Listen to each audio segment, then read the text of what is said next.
चंडीगढ़, हिमाचल प्रदेश एवं उत्तराखंड एवं केंद्र शासित प्रदेशों से उपस्थित सभी प्रतिभागीगण, उपस्थित भाइयों बहनों, मैं आप सबका प्रदेश की राजधानी लखनऊ में हृदय से स्वागत करता हूं। हम सब जानते हैं कि अक्टूबर माह में देश के यशस्वी प्रधानमंत्री श्री नरेंद्र मोदी जी ने देश के अंदर इंफ्रास्ट्रक्चर डेवलपमेंट से जुड़े हुए प्रोजेक्ट को एक नई गति देने के लिए गतिशक्ति पीएम गतिशक्ति को लॉन्च किया था और आज PM Gatishakti national master plan for multi model connectivity के इस अभियान के साथ देश के अंदर अलग अलग जोन में उसको एक गति देने के लिए इस प्रकार के कॉन्फ्रेंसेस के माध्यम से इस कार्यक्रम को आगे बढ़ाया जा रहा है।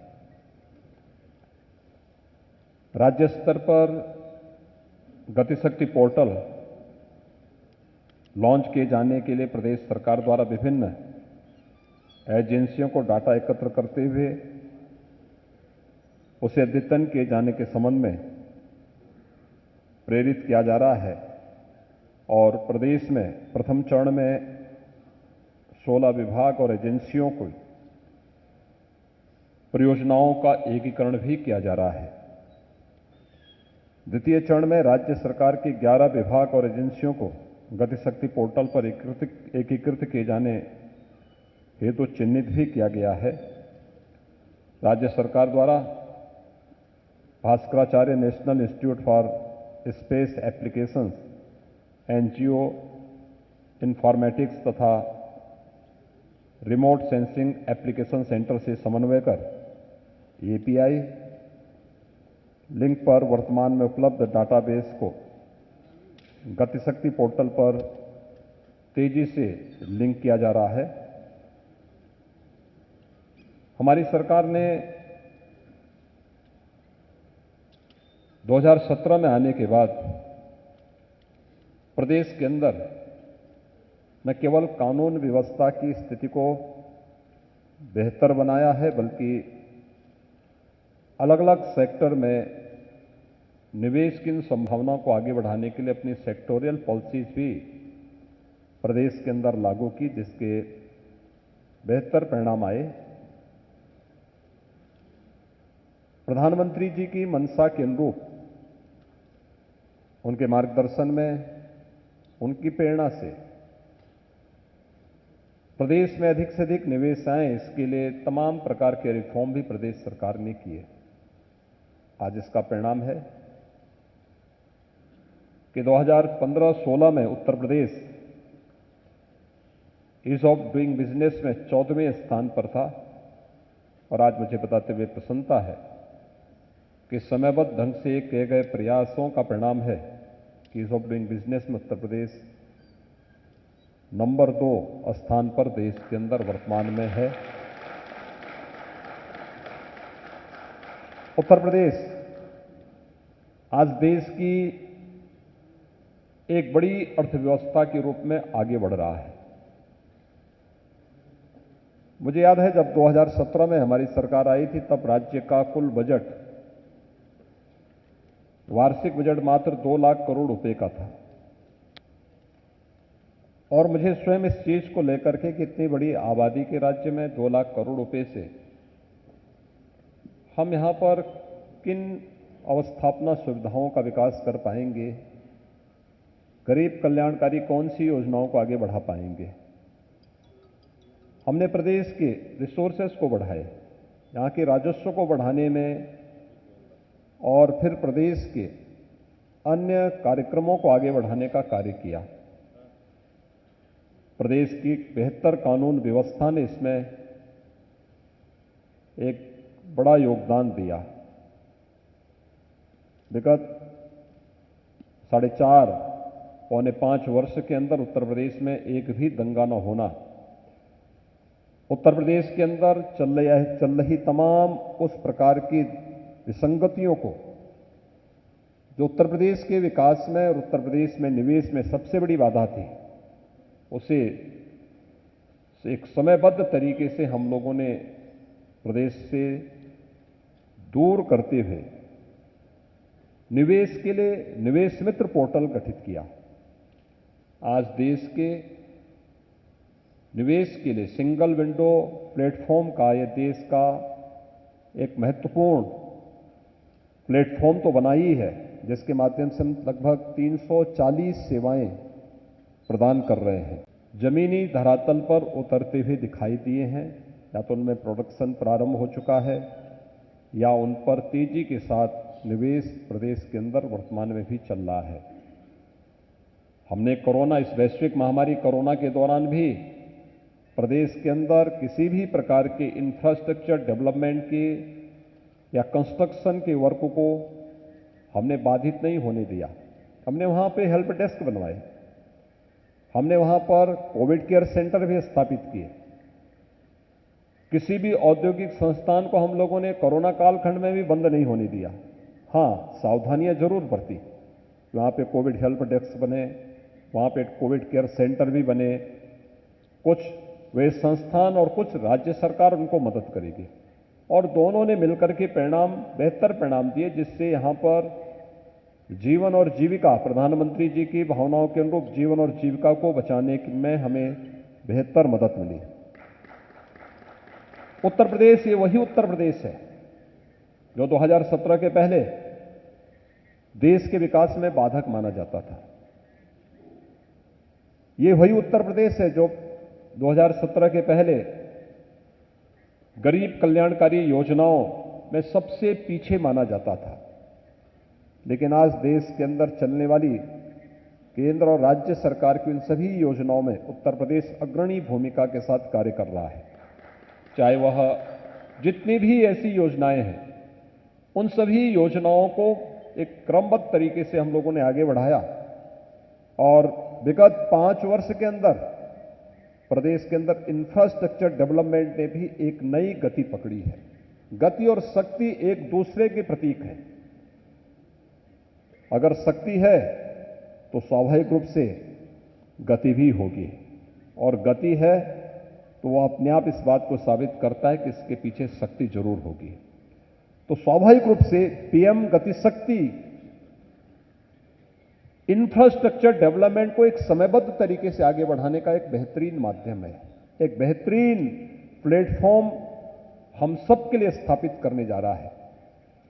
क्योंकि अक्सर होता क्या था, खासतौर पर राज्यों में ये देखने को मिलता था, इंफ्रास्ट्रक्चर डेवलपमेंट का कोई स्कीम बनी तो उसकी जो स्पीड होती थी वह कछुए और कभी कभी केंचुए की चाल से रेंगते हुए चलता था।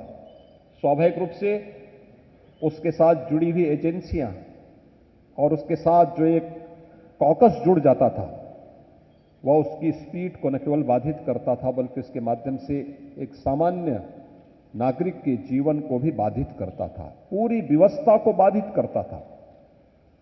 लेकिन अब इंफ्रास्ट्रक्चर से जुड़े हुए कोई भी प्रोजेक्ट बाधित नहीं होंगे, और उसके कुछ उदाहरण उत्तर प्रदेश ने प्रस्तुत किए। अभी हाल ही में हम लोगों ने पूर्वांचल एक्सप्रेसवे राष्ट्र को समर्पित किया है। 340 किलोमीटर लंबा यह एक्सप्रेसवे लगभग 20 महीने के कोरोना कालखंड के दौरान इस एक्सप्रेसवे को बनाने में हमने सफलता प्राप्त की, और प्रधानमंत्री जी के कर कमलों से हम लोगों ने इस एक्सप्रेसवे को राष्ट्र को समर्पित भी करवाया।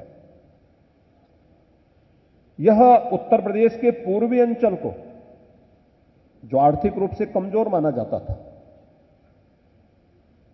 उस क्षेत्र में वहां की अर्थव्यवस्था को एक नई गति देने में इसकी बहुत बड़ी भूमिका होने वाली है। क्योंकि एक्सप्रेसवे केवल आवागमन का माध्यम नहीं, बल्कि इसमें 7 स्थानों पर औद्योगिक क्लस्टर विकसित करने के लिए भी सरकार ने एक व्यापक कार्य योजना को आगे बढ़ाया है, और उत्तर प्रदेश की इकोनॉमी को आगे बढ़ाने में इस प्रकार के इंफ्रास्ट्रक्चर एक बड़ी भूमिका का निर्वहन कर सकते हैं। उत्तर प्रदेश सरकार दूसरे एक्सप्रेसवे को दिसंबर तक पूरा करने जा रही है, जो हमारी बुंदेलखंड क्षेत्र को, जो औद्योगिक जो आर्थिक दृष्टि से प्रदेश का दूसरा सबसे पिछड़ा क्षेत्र माना जाता था बुंदेलखंड।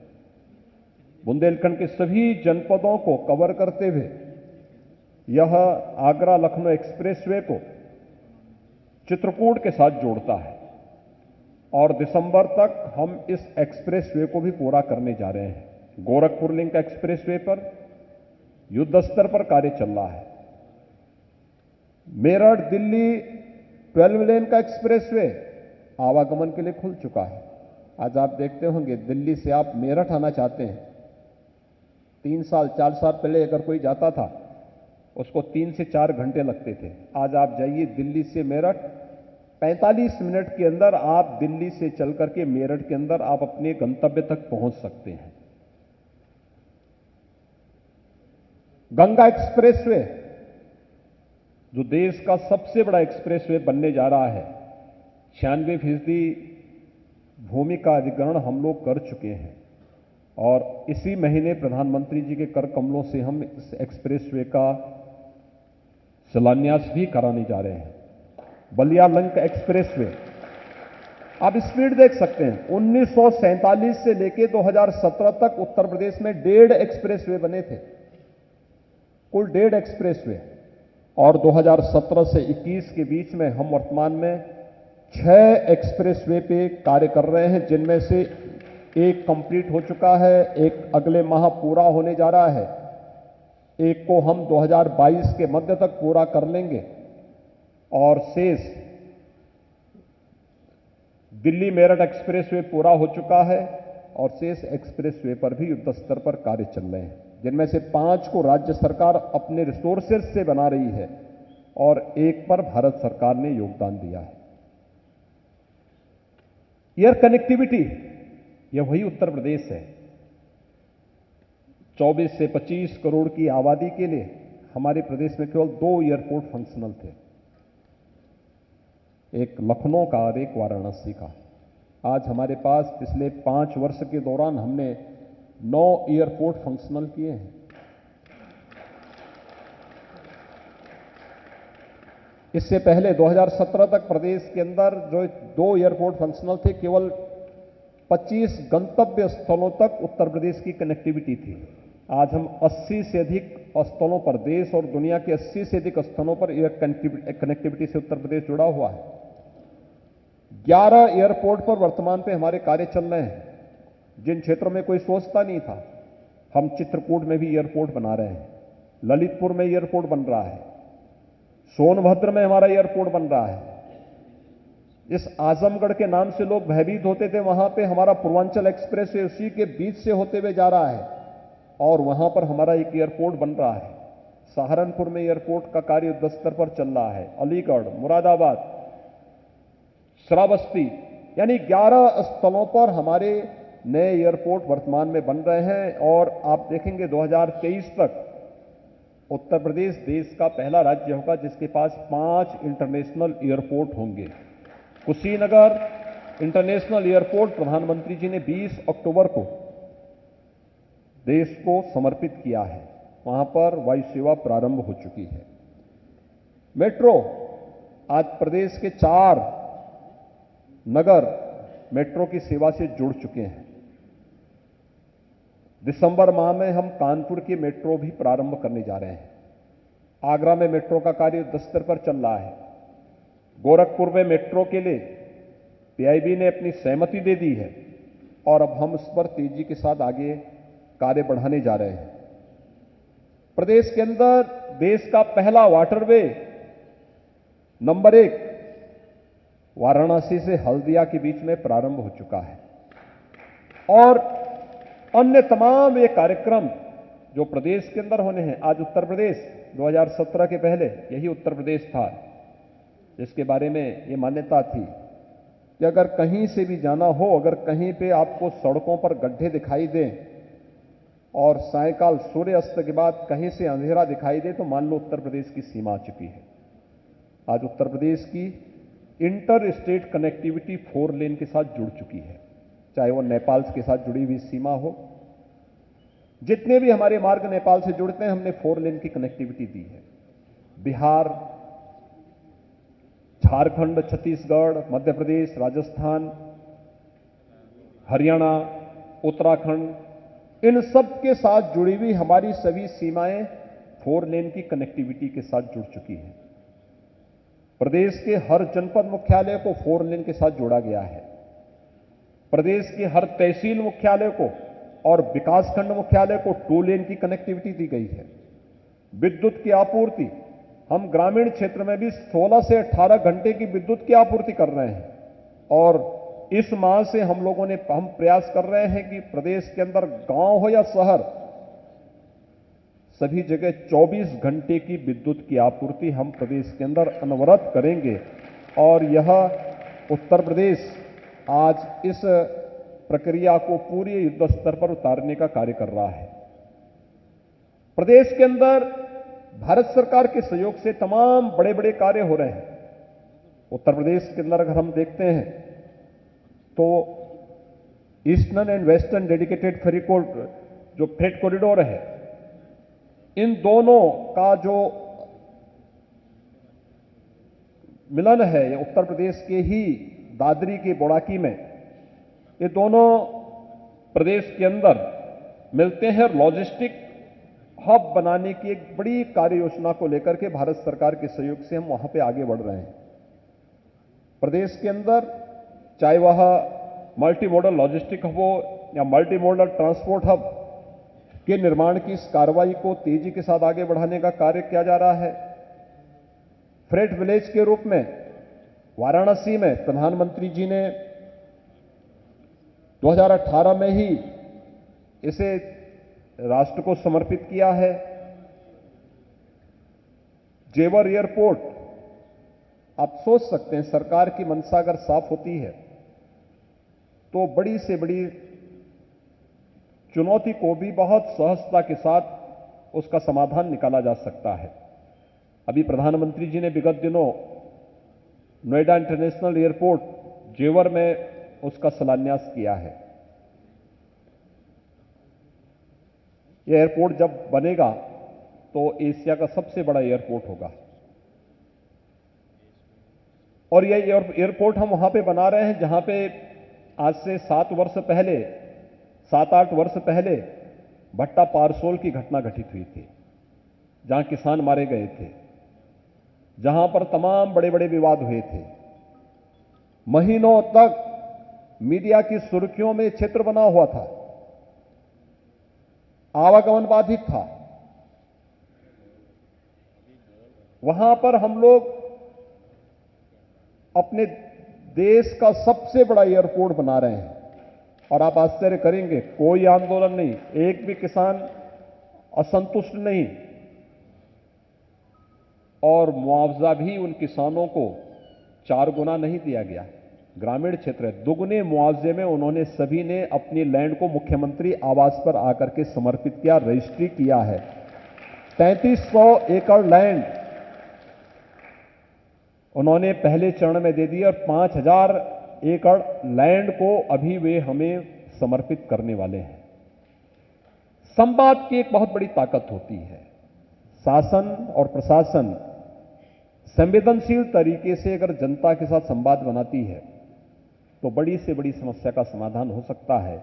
जेवर एयरपोर्ट ने गंगा एक्सप्रेस वे जो मेरठ को प्रयागराज से जोड़ने के लिए प्रदेश के अंदर बनाया जा रहा है, इसको या पूर्वांचल एक्सप्रेस वे को बनाते समय हम लोगों ने इस अनुभव को बहुत नजदीक से महसूस किया है।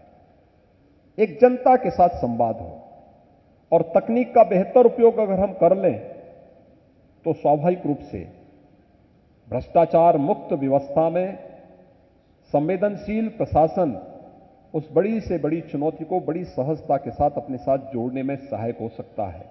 और उत्तर प्रदेश के अंदर चल रहे इंफ्रास्ट्रक्चर से जुड़े हुए ये सभी कार्य इस ओर हम सब का ध्यान आकर्षित भी करते हैं कि इन कार्यक्रमों को हम इस रूप में आगे बढ़ाने का कार्य कर सकते हैं। प्रदेश के अंदर अन्य तमाम बड़े ऐसे कार्य चल रहे हैं जिन कार्यक्रमों के माध्यम से उत्तर प्रदेश तेजी के साथ यह अभियान आगे बढ़ा सकता है, अमृत मिशन के अंतर्गत या फिर स्मार्ट सिटी मिशन के अंतर्गत ही अगर आप देखेंगे, देश के अंदर 100 स्मार्ट सिटीज में 10 उत्तर प्रदेश की हैं। लेकिन हमारे जो म्युनिसिपल कॉरपोरेशन थे वह 17 थे, तो शेष 7 को उत्तर प्रदेश शासन अपने स्तर पर स्मार्ट सिटी मिशन के साथ जोड़ करके उनमें वही हम लोगों ने मॉडल उसको लागू किया है जो स्मार्ट सिटी मिशन का है, और उन पर उत्तर प्रदेश सरकार अपने स्तर पर कार्य कर रही है। और यही कारण है कि हम लोगों ने कन्वर्जेंस का सहारा भी लिया, और इसलिए भारत सरकार के स्मार्ट सिटी मिशन में उत्तर प्रदेश को एक सर्वश्रेष्ठ राज्य के रूप में भी चयन किया गया। हमारे 60 शहर अमृत योजना से आच्छादित हैं, और इस पर तेजी के साथ वर्तमान में कार्य प्रदेश के अंदर चल रहा है। डिफेंस कॉरिडोर के 6 नोड जो प्रदेश के अंदर प्रधानमंत्री जी ने चिन्हित किए थे, उनमें लखनऊ, कानपुर, अलीगढ़, आगरा, झांसी और चित्रकूट, इन सभी नोड पर हम लोगों के पास पर्याप्त लैंड बैंक है। अलीगढ़ में 12,000 करोड़ रुपए के निवेश के कार्यक्रमों को प्रधानमंत्री जी के कमलों से प्रारंभ भी किया जा चुका है। अभी झांसी में 19 नवंबर को प्रधानमंत्री जी का आगमन हुआ था। झांसी नोड में भारत डायनेमिक्स लिमिटेड के एक यूनिट का शिलान्यास प्रधानमंत्री जी के करकमलों से संपन्न हुआ। देश की ब्रह्मोस नेक्स्ट जनरेशन की मिसाइल के निर्माण की कार्रवाई लखनऊ के लिए यहां पर 200 एकड़ लैंड हम लोगों ने पहले ही इस मिशन के लिए उपलब्ध करवा दी है, और इस पर युद्ध स्तर पर कार्य चल रहा है। हमारे पास अन्य तमाम प्रकार के इंफ्रास्ट्रक्चर हैं। हेल्थ इंफ्रास्ट्रक्चर में आप देखेंगे, ये उत्तर प्रदेश 1947 से 2017 के बीच में केवल 12 मेडिकल कॉलेज बना पाए थे, और 2017 से लेकर के अब तक हम लोग 33 मेडिकल कॉलेज वर्तमान में बना रहे हैं, जिनमें से 17 मेडिकल कॉलेज हम लोग विगत वर्षों में प्रारंभ कर चुके हैं, और शेष मेडिकल कॉलेजेस पर हमारे युद्ध स्तर पर कार्य वर्तमान में चल रहे हैं। यानी वर्तमान में हम 75 में से हमारे 59 ऐसे जनपद हैं जहां पर एक न एक मेडिकल कॉलेज है। जो 16 जनपद बचे हैं, उन 16 जनपदों के लिए हम लोगों ने अब पीपीपी मोड पर एक नई स्कीम निकाली है। प्रधानमंत्री स्वास्थ्य सुरक्षा योजना की ही तर्ज पर राज्य सरकार वहां पर निवेश की उन तमाम संभावनाओं को भी आगे बढ़ा रही है, जिससे हर जनपद में अपना एक मेडिकल कॉलेज हो और विशेषज्ञ स्वास्थ्य की सुविधाएं हम लोग वहां पर उपलब्ध करवा सकें। प्रदेश में इस दौरान 2 एम्स भी बनकर के तैयार हुए हैं। गोरखपुर एम्स अभी परसों 7 दिसंबर को प्रधानमंत्री जी के द्वारा उसे राष्ट्र को समर्पित किया जाएगा। प्रदेश के अंदर ऐसी तमाम अन्य योजनाओं को हम लोगों ने तेजी के साथ आगे बढ़ाने का कार्य किया है, और आज उत्तर प्रदेश इस दिशा में तेजी के साथ न केवल डिफेंस कॉरिडोर के क्षेत्र में बल्कि हेल्थ इंफ्रास्ट्रक्चर को भी आगे बढ़ाने में हमें काफी बड़ी मदद इसके माध्यम से प्राप्त हुई है। राज्य सरकार ने,